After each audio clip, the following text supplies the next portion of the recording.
Hi friends అందరికీ. ఇప్పుడు ఈరోజైతే నేను మధ్యాహ్నం భోజనంలోకి ఏం చేశానంటే ఈ అన్నం రాత్రి మిగిలిపోయిందండి.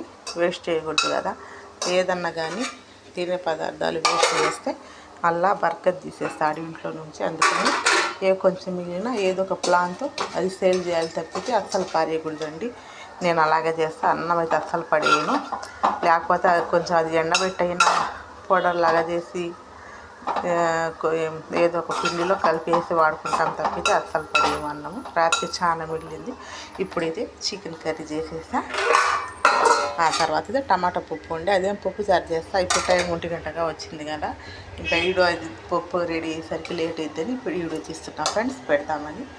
ఇది రాత్రి మిగిలిపోయిన అన్నం. టమాటా రైస్ వేసి చేసా. పులిహార ఈ మధ్య తినట్లేదండి అంటూ సరిగా, అందుకని అన్నం తాలింపు వేసేసా. కొత్తిమీర అయితే లేదు ఈరోజు.